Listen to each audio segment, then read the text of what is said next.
नमस्कार। State update में आपका स्वागत है। मैं हूं राजेंद्र खानून। साथियों, आज मध्य प्रदेश के भोपाल नगर में, जो कि मध्य प्रदेश की राजधानी है, उसमें जिसमें कि कभी कभी ये मुहावरा उपयोग में लाया जाता है कि ये देश का हृदय स्थल है और देश के हृदय स्थल मध्य प्रदेश का हृदय स्थल भोपाल है। तो ऐसे नगर में आज हमारे देश के प्रधानमंत्री नरेंद्र मोदी जी का आगमन हुआ और उन्होंने 2 कार्यक्रम प्रमुख रूप से यहाँ पर अटेंड किए और एक वंदे भारत जो ट्रेनें हैं, एक भोपाल की, जबलपुर की और एक भोपाल की, इंदौर की, दोनों को हरी झंडी दिखाकर रवाना किए। उन ट्रेनों में जो बच्चे उपस्थित थे उनसे उन्होंने चर्चा भी की। इसके पश्चात वे बूथ स्तरीय कार्यकर्ताओं के कार्यक्रम में गए। वहाँ पर उन्होंने अपना संबोधन दिया। जिन कार्यकर्ताओं की कोई शंकाएं थी, कुछ प्रश्न थे, उन प्रश्नों के उत्तर दिए और इसके पश्चात वे राजधानी भोपाल से दिल्ली के लिए उन्होंने प्रस्थान किया। इस बीच कुछ ऐसे प्रतिनिधि मंडल और ऐसे लोग थे जो उनसे मिलना चाहते थे और अपनी व्यथा व्यक्त करना चाहते थे। उनको मिलने का कोई समय उन्हें नहीं मिल पाया। आम जनता से रूबरू होने की जो स्थिति आती है वो नहीं आ पाई, क्योंकि सुरक्षा इस चीज़ के लिए अलाउ नहीं करती। उनके इर्द गिर्द जो एसपीजी की सुरक्षा है वो अलाउ नहीं करती। ऐसी स्थिति में जो उनके मतदाता हैं, जो उन्हें प्रधानमंत्री पद तक पहुंचाते हैं, जो संसद सदस्यों को चुनते हैं, विधायकों को चुनते हैं, मुख्यमंत्री बनाते हैं, उन तक अपनी बात कैसे पहुंचाई जाए, ये एक बड़ी समस्या रहती है। ऐसी स्थिति में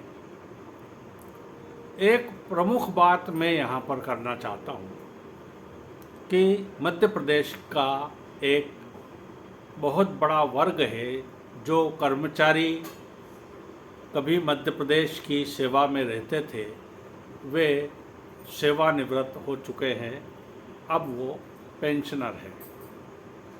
उन पेंशनर लोगों का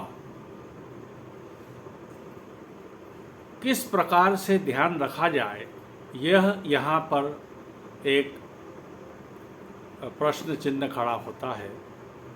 हाल ही में मध्य प्रदेश सरकार ने,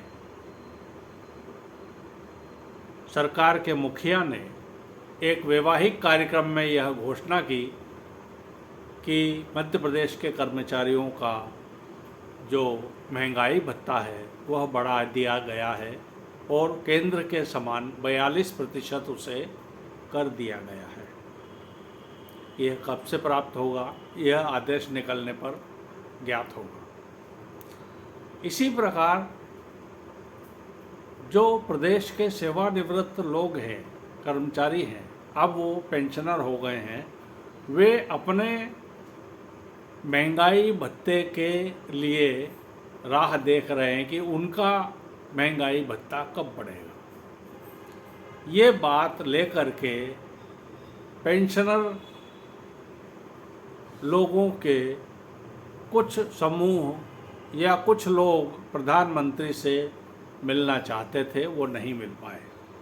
इस वीडियो के माध्यम से मैं माननीय प्रधानमंत्री महोदय तक यह बात पहुंचाना चाहता हूं कि मध्य प्रदेश के जो पेंशनर हैं उनको अभी भी केंद्र सरकार के पेंशनरों से 9% कम राशि डीआर के रूप में प्राप्त हो रही है। इसका एक प्रमुख कारण है कि जब मध्य प्रदेश का विभाजन हुआ था तब एक धारा बनाई गई थी, धारा 49 जिसको कहते हैं, कि जब तक छत्तीसगढ़ और मध्य प्रदेश दोनों राज्यों की सहमति नहीं हो जाएगी तब तक पेंशनरों को डीए नहीं दिया जाएगा। अब यहाँ पर इतना लंबा अरसा मध्य प्रदेश और छत्तीसगढ़ को बने को हो चुका है, बीच में मध्य प्रदेश और छत्तीसगढ़ दोनों में भारतीय जनता पार्टी की सरकार थी, तब भी ये सामंजस्य व्यवस्थित नहीं हो था और तब ये प्रयास किया जाना चाहिए था कि ये धारा 49 समाप्त हो जाए ताकि मध्य प्रदेश के और छत्तीसगढ़ के कर्मचारी जो पेंशनर हो गए हैं उनको जब सरकार की सुविधा हो उस हिसाब से वो उसको पेंशन में डीआर दे सकें। यहाँ पर मैं देश के माननीय प्रधानमंत्री से निवेदन करना चाहता हूँ कि जब जम्मू कश्मीर में धारा 370 समाप्त हो सकती है तो यह कौन सी बड़ी धारा है, धारा 49, जो मध्य प्रदेश और छत्तीसगढ़ को अलग होने के कारण पेंशनरों को डीए नहीं मिल पाने की एक रोक जिस धारा के कारण लगी रहती है वो समाप्त क्यों नहीं हो सकती। ऐसी स्थिति में मैं अपनी बात, प्रदेश के पेंशनरों की बात सबके सामने रखना चाहता हूँ कि उस धारा को समाप्त किया जाए, प्रधानमंत्री स्वयं उसमें हस्तक्षेप करें और उस धारा को समाप्त करें ताकि मध्य प्रदेश के जो पेंशनर हैं जो डीआर के मामले में 9% पिछड़े हुए हैं और आर्थिक परेशानियां झेल रहे हैं, महंगाई बढ़ रही है, उसके हिसाब से उनको पेंशन कम मिल रही है, उनका जो है कल्याण हो सके।